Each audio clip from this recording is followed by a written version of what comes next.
Ladies and gentlemen, welcome to another episode in our Monday Night Wars What If series, where we take WCW in this world in which Hulk Hogan never came to WCW and see what happens in it.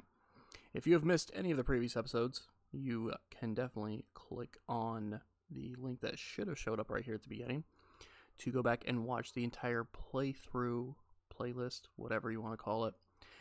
But we are on the night after Fall Brawl 1995, in which the Horsemen, spoiler alerts for anybody who hasn't watched that, in fact, you should go back and watch that episode first, but Fall Brawl 1995, in which the Horsemen defeated Team Sting in the War Games match, which we had a new television champion crowned in Diamond Dallas Page. We had our tag team champions, Harlem Heat, retain the belts, and so much more. So definitely go back and check that out if you haven't already. But tonight, on this special Tuesday night, because I totally didn't have something come up and that kept preventing me from being able to do it on Monday night, on a special Tuesday night, we are on the night after Fall Brawl, and all we know about tonight's show is that the Horsemen are going to have a celebration. Well, some sort of celebration thing. That's all we know about tonight's show. We don't really know anything else about it. So let's dive into the action. So we get the show starting off, opening up, with the Horsemen coming out and just big smiles on all their faces, celebrating, even though it's 24 hours after Fall Brawl, even though they're walking around a little sore and whatnot. They are celebrating. They got smiles on their faces because the Horsemen won. The Horsemen are still running wild over WCW. The Horsemen took what WCW had and are still standing. Gene begins to interview Flair, who essentially says what I just said there. Talks about how the Horsemen are riding high. They are running wild in WCW and how no one can stop them. And Okerlund brings up Randy Savage winning against Bam Bam Bigelow last night and how that could have potentially got him a shot at the world title, in which Ric Flair just kind of laughs it off and says, I have no problem beating Randy Savage. I've beaten him multiple times before. I can beat him again with his world title on the line. I have no problems beating him on that. But you know what? I feel like taking the night of Halloween Havoc off. I feel like having just a nice, relaxing night where I'm not going to be in a match, defending the title, anything like that. I feel like taking a nice, relaxing night off. I feel like I've earned it. He's kind of playing a little bit of a chicken shit kind of world champion, I guess, really. So he's sitting there talking about how he feels like he deserves to have Halloween Havoc off. When all of a sudden, some pretty familiar to wrestling fans' music starts playing. And the Horsemen get interrupted by none other than Rowdy Roddy Piper. That's right. Piper is in WCW, which, if you watched Fall Brawl, kind of slightly got spoiled there a little bit. But Piper is in WCW. And he comes down and the Horsemen are just livid. Like, Flair is going nuts. He is not happy about this happening. The Horsemen are in the ring for this, by the way. Piper comes out on the stage. And Piper says that he's glad to hear that Ric Flair thinks he's going to have Halloween Havoc off. He feels like he's going to have that night off. Because although the Horsemen are running wild, which he puts in air quotes, they don't run WCW. There's an actual committee that runs WCW. And that committee realized that there needed to be some authority on television. There needed to be an authority figure of sorts. And so they called up old Hot Rod, and Hot Rod decided to pick up the phone and decided to answer the call. And now Hot Rod is in WCW as the authority figure of sorts. I haven't officially come up with the title for him yet, but he is the man that is representing the WCW committee heading forward, making the matches, booking the shows, all that crazy stuff. And the place is going crazy. They had the 1,630 people in the Pikesville College Gym are going crazy about this. And Piper says that it doesn't matter what Flair feels like, because at Halloween Havoc, it will be Ric Flair defending the WCW World Heavyweight Championship against Randy Savage in the main event. And the place goes crazy. Oh, we get to see Flair versus Savage. Oh. And Flair's going nuts about it. He's not happy. And Piper says, but that's not the only match I'm making right here, right now. You see, yes, you guys won War Games. You won War Games. You did Horseman tactics to win it, but you won War Games. However, that didn't resolve an issue that's been at hand. So he says, tonight, in the main event, in a tag team matchup, it is going to be Chris Benoit and Brian Pillman of the Horsemen in tag team match against Barry Windham. Crowd pops here. And the United States champion himself, Steve Austin, and the crowd. Oh my God, yeah!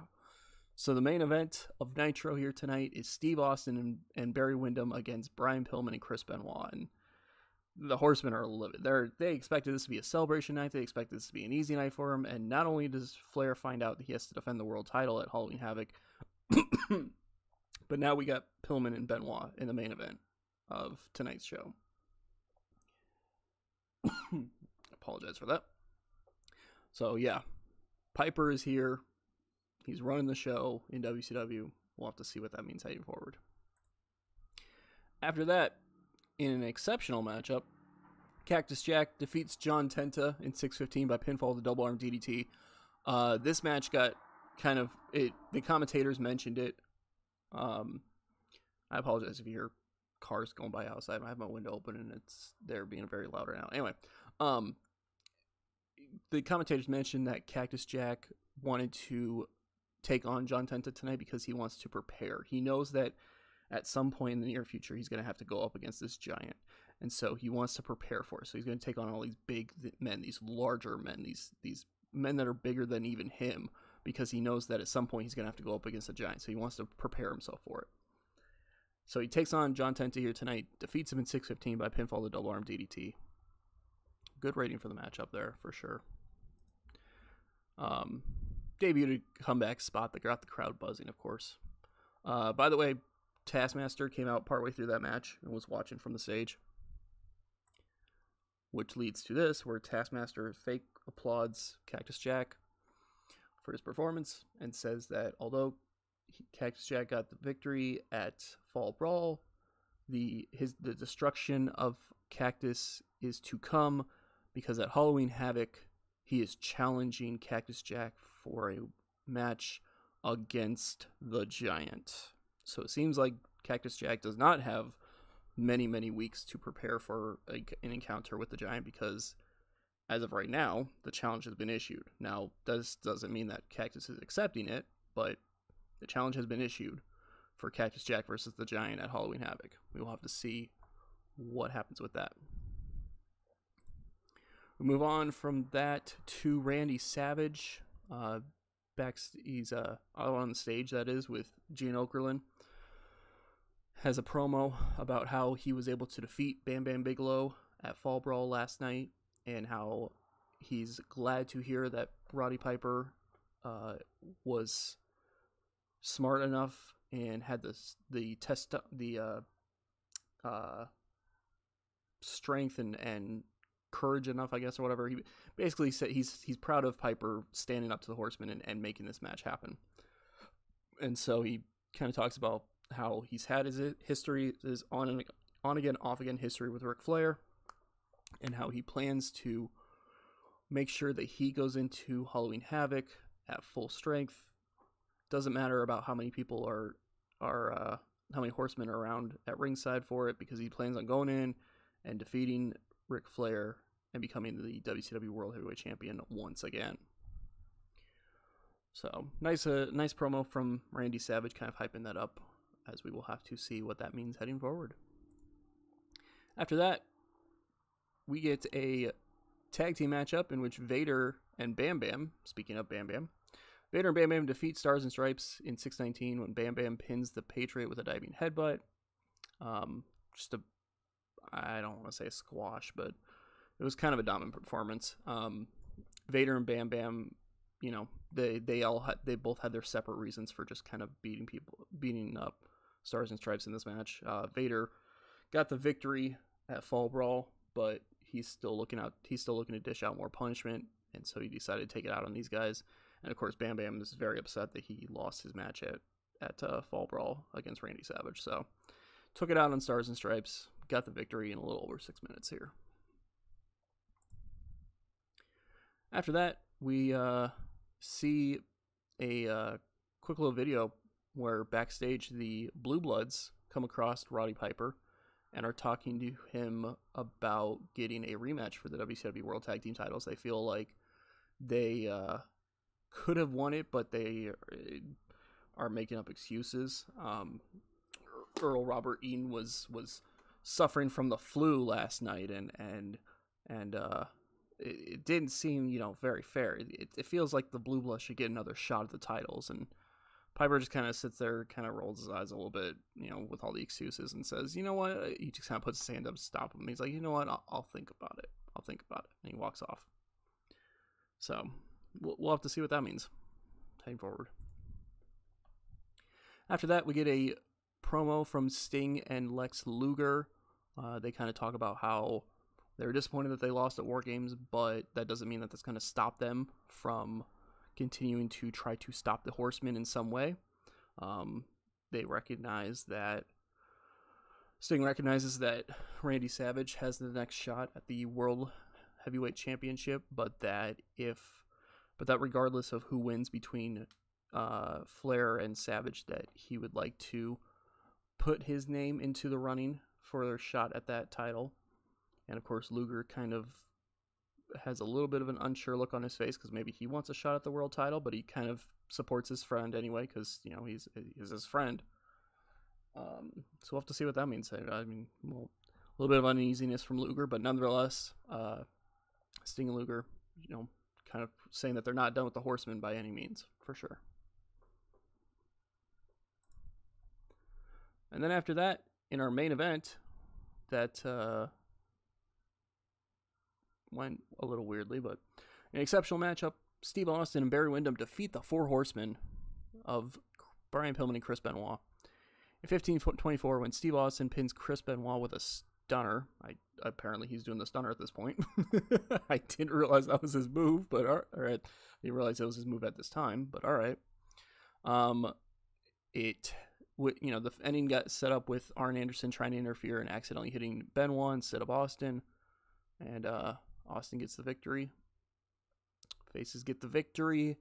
The main event of Nitro, good performances overall. Everybody, all low 70s there, good performances. For some reason, Arn Anderson and Brian Pillman have no chemistry, which is weird, but whatever. I'll adjust that in the future, I guess. But yeah, really great main event on Nitro. And the faces get the victory, get some momentum back from their loss at War Games.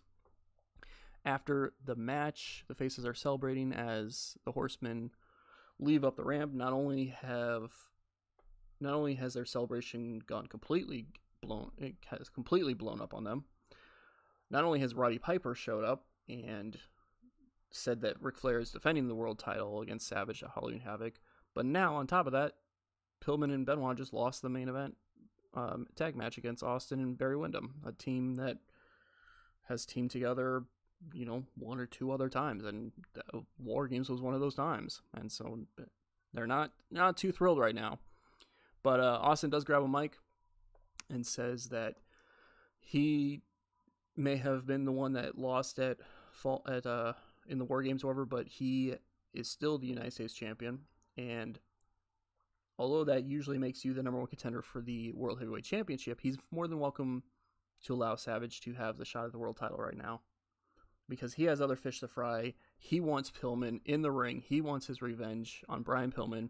So he makes a challenge for Halloween Havoc, and he says that if Pillman has the guts to step into the ring with him and take him on one-on-one, he'll even put the United States Championship on the line. So Pillman doesn't answer right away, but we'll have to see what that means. That right now, as of right now, there's a potentially United States Championship match happening at Halloween Havoc as well between Steve Austin and Brian Pillman. So that could be a big one as well.